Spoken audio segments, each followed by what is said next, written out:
Vamos lá, alunos, continuando, né, com a nossa aula aí, nós estávamos falando sobre a imigração. Como eu falei para vocês, essas leis que foram aprovadas pelo governo brasileiro, eram leis, desculpe, leis para enganar, na verdade leis para inglês ver, que nem eles falavam antes. No Brasil continuava uma escravidão, continuava um comércio de escravos muito forte, porém já não vinha mais da África, só quando chegava alguns negros da África, aí era literalmente um tráfico, né, assim, chegavam, eram negros fora da lei, vamos colocar dessa forma, né, que eram trazidos de uma maneira fora da lei, não que os negros fossem fora da lei. Mas está lá. Então você tem, a partir do momento que houve ali a proibição do tráfico negreiro, diminuiu o número de negros aqui no Brasil, chegando no Brasil, consequentemente havia a necessidade de mão de obra, então vai se buscar uma outra mão de obra. É aí que começa a vir imigrantes, serem incentivados à vinda de imigrantes.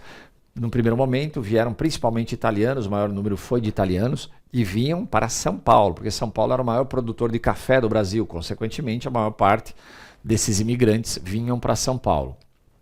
Eles vinham trabalhar com um sistema de parceria, onde o cafeicultor ele dava o terreno ali para esse imigrante e ele ia ter que trabalhar nessa terra, ia ter que cuidar do cafezal, metade da produção era dele, metade da produção era do proprietário da fazenda. Só que a fazenda ficava distante e esses imigrantes precisavam, vamos dizer ali, comprar os produtos, né, que eles necessitavam para viver, para se alimentar e tudo mais.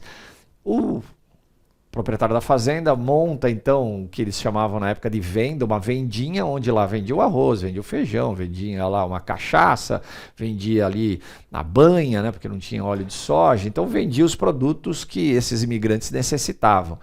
O imigrante não tinha dinheiro, ia comprando e o dono da fazenda, que era dono também ali da vendinha, ia marcando aquilo lá, só que ele ia superfaturando. Então, quando chegava o final do mês, o imigrante, ele pegava a sua parte, né, que era o lucro dele, só que ele tinha que pagar a venda. Na hora que ele pagava a venda, faltava dinheiro, ele ficava endividado com o proprietário da fazenda. Então, quer dizer, o imigrante vinha aqui e trabalhava como escravo. Ele trabalhava para viver, para conseguir pagar só a comida e vamos dizer ali, um local para poder dormir. Mas na realidade era um escravo, continuava vivendo num sistema praticamente de escravidão. Fora que nesse primeiro momento esses imigrantes eles vinham para o Brasil e quem bancava a passagem de navio deles eram os próprios cafeicultores. Então eles bancavam, ó, venha para o Brasil, venha trabalhar no Brasil, venha fazer o Brasil, né, venha enriquecer no Brasil. Vou colocar italiano, né? Mas esse italiano, então ele vinha, quem pagava a passagem de navio dele era o cafeicultor aqui no Brasil. Quando ele chegava, ele ia para essa fazenda, trabalhar nessa fazenda, e todo mês era descontado vamos dizer, uma parte do salário dele, do lucro dele, era descontado para bancar a passagem dele, né? Porque o cafeicultor bancava aqui, depois o cafeicultor cobrava desse imigrante. Sistema de parceria era um sistema, na realidade, de exploração. Os imigrantes eram explorados tanto quanto, vamos dizer ali, os escravos. Eles só não eram surrados como os escravos foram, mas eram também super explorados. Posteriormente mudou-se, né, o sistema, né, não deixou de ser um sistema de parceria. E os imigrantes passaram a ser assalariados, porque no sistema de parceria ele continuava sendo, né, na realidade ele era escravizado, né, assim, ele não conseguia, vamos dizer ali, ascender socialmente. Então mudou-se, vamos dizer, o sistema, deixou de ser um sistema de parceria, passou a ser um sistema de, né, imigrantes assalariados. O governo imperial ele também financiou a viagem de alguns imigrantes, porque chegou um determinado momento que os cafeicultores falaram, não vou pagar mais a passagem de navio dessas pessoas que queiram trabalhar aqui no Brasil. Não vou pagar. Acabou. E aí o governo é que vai fazer isso, o governo brasileiro. Havia necessidade da mão de obra. Então o governo brasileiro vai fazer propaganda lá fora e ele vai bancar a passagem dessas pessoas, né, a passagem de navio dessas pessoas que queriam vir para o Brasil, queriam fazer a América, né? O governo imperial então financiou a viagem de imigrantes, imigração subvencionada era o nome que eles colocavam. Existia também a ideia de um branqueamento da população brasileira, por isso os imigrantes. Ainda não tinha ocorrido a abolição da escravidão. Não tinha ocorrido a abolição da escravidão. E eles já começaram com esse, vamos dizer, esse programa de imigração, trazendo, né, imigrantes europeus aqui para o Brasil. Ah, mas por que eles faziam isso? Havia necessidade, sim, de uma mão de obra, mas também estava também, vamos dizer ali, uma segunda intenção. A ideia de branquear a população brasileira, de fazer com que a população brasileira ficasse mais, vamos dizer, branca. Ah, mas por que isso? Por causa da discriminação, por causa do preconceito e porque também estavam surgindo na Europa, já nesse período, a gente já começa a falar do final do século XIX, falando que as populações, por exemplo, da América, né, essas populações nativas, a população também africana, os negros, eles eram inferiores intelectualmente. E um país que tivesse uma população miscigenada, ele estaria fadado a um subdesenvolvimento. Ele não teria condições de, vamos dizer, crescer. Por quê? Porque essa, entre aspas, raça era inferior intelectualmente, impedindo o desenvolvimento do país. Então a ideia de branquear o Brasil era a ideia de constituir uma raça que pudesse ser superior à raça, né, negra, à raça, né, dos índios ali, os nativos e tudo mais. Uma coisa de maluco, mas isso verdadeiramente existiu. Nesse mesmo período também teve a Lei da Terra. O governo brasileiro votou a Lei da Terra. Foi proclamada a lei que instituiu a propriedade privada da terra. O governo brasileiro, que tinha muitas terras, ele passava, se ele fosse vender essas terras deveriam ser vendidas e deveriam ser pagas à vista. Não tinha como parcelar a venda dessas terras, tinha que ser paga à vista e em dinheiro. Essa lei de terras ali acabou fazendo com que os camponeses, os trabalhadores menos privilegiados financeiramente fossem impedidos de ter acesso à terra.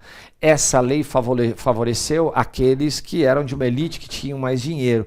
Esses tinham dinheiro para comprar a terra à vista, pagar em dinheiro, e aí eles vão acumular cada vez mais e ter cada vez mais terras, dando continuidade àquele processo de latifúndio, né, ali. E também dando continuidade àquilo que eu falei para vocês, o governo de uma elite, né, que é uma lei que favorecia aqueles que tinham mais dinheiro. O pobre, né, aquele camponês pobre, ele não tinha condições de comprar uma terra. Ele tinha que comprar em dinheiro e à vista. Assim, tinha que comprar em dinheiro e à vista. Não dava para parcelar. E era impossível ele conseguir dinheiro para conseguir comprar um pedaço de terra. Aí eu coloquei para vocês, depois vocês puderem, vocês olhem direitinho, é um cartaz que foi divulgado lá na Europa e na América. Olha lá, Serri in Brasili per gli italiani, ali, aquela coisa de vá para o Brasil, nave in partenza a tutti le settimane do Porto de Gênova, parte toda semana, o navio parte toda semana do Porto de Gênova, né? Venite a construir i vostri sonho com la família, venha construir o seu sonho com sua família, né? A ideia, né, de fazer a América, venha para a América, venha, né, construir o seu sonho. Uma paese de oportunidade, um país de oportunidade, clima tropical, vito e inaboranza, né, assim, um clima tropical, né, forte com fartura, né, assim. Então era um cartaz que foi difundido, esse na Itália, ele foi propagandeado, foi colocado lá na Itália, para tentar atrair as pessoas para virem para o Brasil, para virem trabalhar no Brasil. Mal sabia eles que aqui no Brasil eles teriam graves problemas ali de sobrevivência mesmo, que no primeiro momento foram tratados como escravos, posteriormente melhorou um pouco a condição de vida deles, mas também nem tanto. Essa coisa de fazer a América, essa coisa de conseguir, né, realizar o seu sonho aqui na América e aqui no Brasil, muito complicado assim. Por quê? Porque é aquela coisa, né? Os cafeicultores exploravam muito esses imigrantes não tinham condições de desenvolvimento, né? Assim, muitos que chegaram aqui no Brasil, percebendo que estavam sendo hiperexplorados, começaram a fugir das fazendas. Eles fugiam das fazendas em direção às cidades. Muitos vinham para São Paulo, por exemplo, iam para outras cidades como Rio de Janeiro. Mas por que fuga? Porque, num primeiro momento, quem bancava a passagem de navio era o cafeicultor. Então, o imigrante estava devendo para o cafeicultor. Ele fugia para não ter que pagar, né, essa passagem de navio e tudo mais. E não conseguia voltar para a Itália também não. Lá na frente, né, já no início do século XIX, 1908, veio a primeira leva de japoneses para o Brasil, com um navio Kassato Maru, mas isso lá na frente, 1908. E eles também foram trabalhar no interior paulista, também na produção cafeeira, os japoneses também foram muito explorados. E aí eles começaram a fugir do interior, né, das fazendas de produção de café para a cidade de São Paulo e vão habitar um bairro aqui de São Paulo chamado Liberdade, né, que não era um bairro de japoneses, mas depois acabou se tornando um bairro, né, que é muito representativo da cultura japonesa aqui em São Paulo. Então tá aí um cartaz que tentava promover o Brasil, né, na Itália, para tentar atrair imigrantes italianos. Pô, mas por que o italiano viria no Brasil? Porque a Itália também estava numa situação econômica muito ruim, a população estava crescendo demais e estava faltando oportunidades dentro da Itália. Aqui o Brasil se mostrava um país novo, vamos colocar dessa forma, e um país que era, vamos dizer assim, que ofertava grande oportunidade, né, para você enriquecer. Tanto o Brasil como os Estados Unidos. Os dois ofertavam essa oportunidade supostamente. No Brasil eles dançaram, coitadinhos, né? Agora a gente vai começar a falar, né, dentro do governo de Dom Pedro II, da Guerra do Paraguai. A Guerra do Paraguai foi uma guerra muito difícil, uma guerra muito dura. Coitadinho dos paraguaios. Quando hoje nós falamos do Paraguai, por exemplo, as pessoas já ficam todas, né, assim, ai, país, não, uma droga de país. Ninguém pensa nem em passear no Paraguai, ninguém nem quer ir passear no Paraguai, porque sabe que é um país que tem uma pobreza muito grande, um país, né, assim, vamos dizer, ruim economicamente, em termos de desenvolvimento, né? Assim, é um país que não é muito bom assim.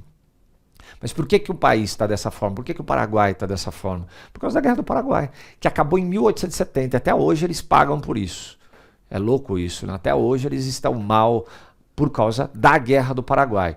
Hoje, falando mais especificamente dos dias de hoje, né, o Paraguai é um país que vem crescendo economicamente. Dentro da América Latina é um dos países que vem crescendo economicamente.